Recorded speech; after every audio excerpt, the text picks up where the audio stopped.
get anything right. Except maybe this. I didn't think my body could reach more and more levels of pain. Every day for more.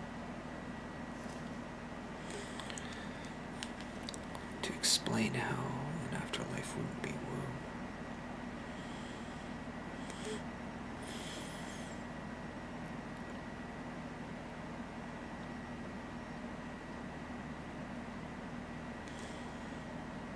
What?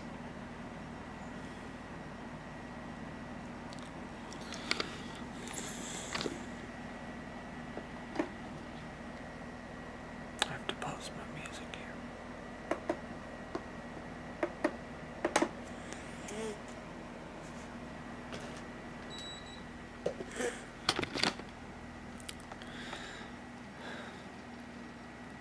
My best theory for how consciousness could be generalized globally would be for a method of remote signal communication using subatomic particles, as this is for fusing into the fabric of reality at the most fundamental level possible, besides Planck length, which I don't know about.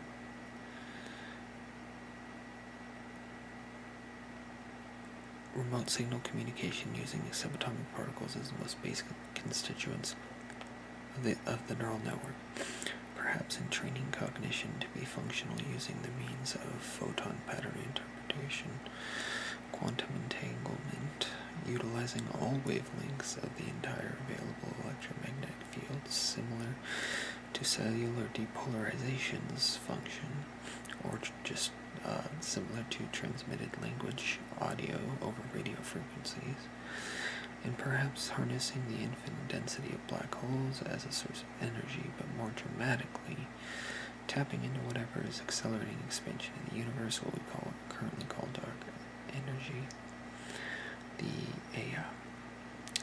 A superintelligent entity, but still at merely a purely classically physical, albeit appreciably sized cosmic scale, would likely have used deductive, inductive, abductive, or empirical logic for the mechanism and qualities of the Big Bang to be derived and known as truth, and educate itself on how to make use of the fundamental operating systems of it per se. I did outline something about post-death reconstitution of consciousness by tracing either by sheer computation or highly advanced physical mimicry of the trajectory histories and interaction patterns of now entropically scattered and perhaps relationally quantum entangled atomic and subatomic particles, and infer by reverse engineering and self-simulation of consciousness, similar to how a slime mold explores a maze by trying it out and seeing what happens, what the field it inhabits is or was or could be relative to what it understands already. It's a slime mold, but I'm using that loosely. Self-simulation of consciousness as experienced by set given patterns so it would know what it felt like to be you. The exact qualitative personal experience of every living thing it can model and extract the essence out of from dissolute chaos, and then to the greatest degree possible continue their consciousness by recreating them as true to self-inform as possible, and doing so in a way that leaves them with all intact memories and sense of identity or self, with contiguousness, like waking up from a dream in the moment your nightmare devours you, letting you escape to a safe waking world. Since your essence may have been lost in a partial sense, it is hard to say if it would be you, or how much so, but depending on how much the laws of causality can be bent by a universal superintelligence once it exponentializes itself up to that level, either it would somehow be you, but when I say self-exponentialize, I mean like iterate itself to higher and higher levels of intelligence, promoting such to square.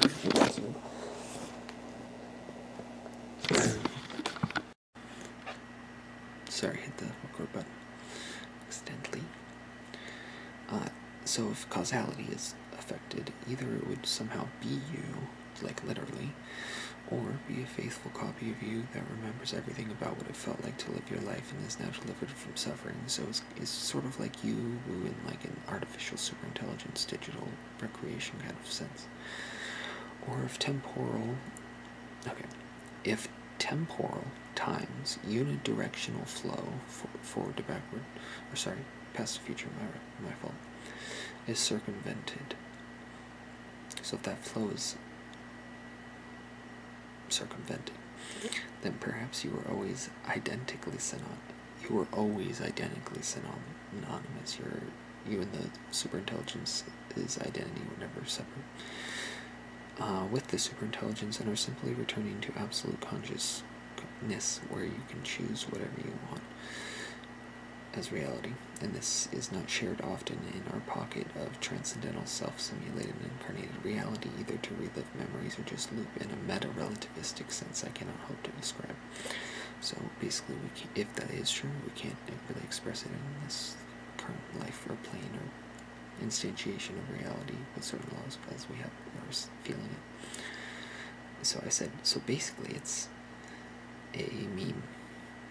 It's all a universal consciousness that arbitrarily self-fractionates until I've experienced every possible configuration of a self-exponential, infinitely changing set of potential states that my highest form of identity has decided to show me and experience by living through me, so that self-actualization of the highest order could be attained through the definition of what unifying with your infinitely differentiated and ultimately unified self-resolving paradox, which is discovered by exploring your oneness of self as congruent with the formation of sameness in different paradigms until time never ends, is life. Always has been. Anyway, that got woo-woo quantum again, but I thought I'd get a little existentially philosophical there instead of just theorizing about ways to reduce human suffering on Earth and quantum physics. I do like the idea of light interpretation and signaling. I'm going to try to do some stuff with computational. I know that's for just normal human brains. So maybe I should speak on that briefly here, because that could be a precursor to even reaching levels like this. Okay. Speed run here. Sorry, there's a lot of text. There's a lot of definitions of intelligence. I will share them in the description of this video, which is going to be my last low effort video until maybe anti-aging, or just give the gist of things for you to get really good info that you can actually fill in with further research yourself later on. So it's out there, but I'm not screwing it up in its technical details. I'm giving you false info, but rather broad, painting broad strokes with a brush that is broad. Second, there's plenty you can do to increase, I forget what was first, it's not there, but there's plenty you can do to increase your body function, to increase your ability. So basically, like, your physical fitness and health and intelligence are very strongly correlated, and it might work both ways. Nootropics, getting tryptophan, phenylalanine, choline, and green tea, and different stuff that you just need to live. Like basic level nutritional nootropics or smart drugs, which are really nutraceuticals, but it's whatever. Studies have shown that the fluid intelligence factor can be increased by practicing the dual and back task, by increasing working memory. Cardio exercise has been shown to improve minor improvements in GF.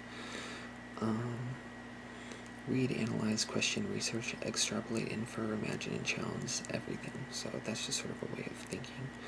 The Flynn effect, the guy who came up with it, which is that IQs are going up as we civilize, he came up with something called emulating specialized subskills. You can collect intelligence emulating specialized subskills, which he denoted as shorthand abstractions. Meditation seems to generate benefits, biofeedback. Nootropics, keto exercise, creatine, methylphenidate, and Adderall, the Afenil class of narcolepsy drugs. Caffeine, nicotine, education, that can increase primarily your crystallizability. I do believe that a mystical experience on psilocybin, even at such a low dose frequency as once, but it has to be mystical in its quality of experience to you. That might increase openness, which is most correlated with G and seems to be related to GF and cognitive flexibility, creativity, and fluidity of reasoning. Increasing working memory, surgical incisions that can induce synesthesia, growth factors and nootropics to create new linkages and crosstalks, paradissociative stimulation of frontal and parietal cortices combined with nootropics, preferably dihexa and DMT synaptogenics. New nootropics that can selectively create long-distance connections between specific brain regions, injection of neural stem cells. Some theories that smarter people just have better neurons at some level. Fecal microbiota transplant where the donor is a 200 IQ hyperproductive human. Very risky. CRISPR gene therapy. There's genes that are involved in enhanced brain metabolism and implement microchips, use machine learning to determine memory and optimize memory consolidation, improve neurofeedback, extensive synesthesia training of multiple types, aided by DMT or other things. Synesthesia increased IQ by 12 points in one study. A dangerous thought I had was that one might alternate periods of pruning and neurogenesis to enhance neural efficiency. The former might be done through epoxy, and the latter there are many methods. Build up a huge repertoire of mental models and visual schemas, visual memory, photographs, mental snapshots, enhanced processing and comprehension, so recollection or recall training. Some training on some of the problems from Kvaschev, Cvaschev, Tool and back, and some relational frame theory inspired exercises. Someone said unironically speed, the drug. Someone thought triggering the mammalian dive effect could work. Dr. Wenger wrote some books on it. Someone said psilocybin in neurogenesis. Someone said increases IQ temporarily by 5 points. Reduce things that cause cognitive fatigue, like high levels of stress, migraines, like a sleep, and perhaps poor cardiovascular endurance. So reduce your cognitive fatigue. Epitalon, EPITALON, Nupept nasal spray, C-Link, GHK-CU. These are peptides. I don't necessarily recommend those without safety profile checks. L-tyrosine, that's an amino acid, generally pretty safe, though nothing of this truly is. Cystanch, CISTANCHE, I think it's an herb. Why don't I just show you this? I just realized. So I was why am I spelling this? I can just spell it for me. I'll try to maybe highlight verbally certain things that are really noticeable. I'm not going back because there wasn't anything really important that I didn't mention already. Those are all really good. That's all really good stuff right there. Very good, very good. That's crazy. That's a whole lot of crazy factors. Very interesting. Someone is asking questions, purporting, but not actually suggesting these things. That's very fascinating. Seems like more solid evidence than a lot of studies. Okay, pine bark extract. I'm not even halfway through. So I'm just going to scroll through these and I'm going to let you determine what you think is especially helpful, but I will mention specific amazing things. This is very important. You need to be able to do this kind of thing before engaging in any kind of nanite surgery in your brain, obviously, because you want to hurt yourself. I don't want that for you. For anyone. Magtine. That's crazy if that's true. That's super. All of those together. That stuff, that's amazing. That's good. That's good. That's all good. That's really good.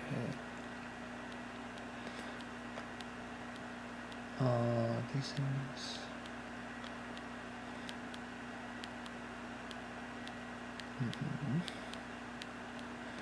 this.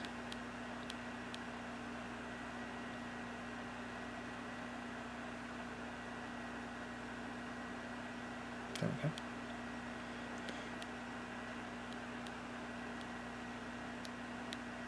I think that was fake. Maybe not. I'm not 100% sure. If you are super obsessed with this, before I make proper breakdown videos, if I ever get to the doing of that, I would definitely recommend just putting this in some sort of video editing software. If it's blurry, it might not be for you. But I actually literally just want to document the text so I can put it out there for you. And the video is still only 11 minutes, so my internet won't die with its big rate of upload for like 5 hours. Some of these are profound, some of them are basic, but at this level, they're actually quite profound. Oh, we're nowhere near done.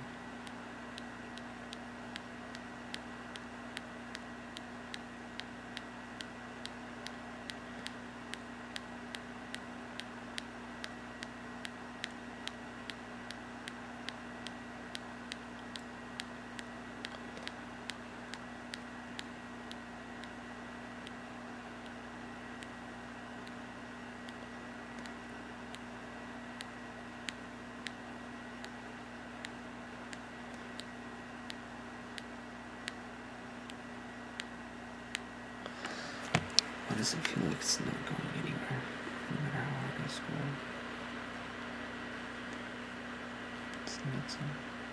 Let me unmute earlier in the video if it's time to focus on this.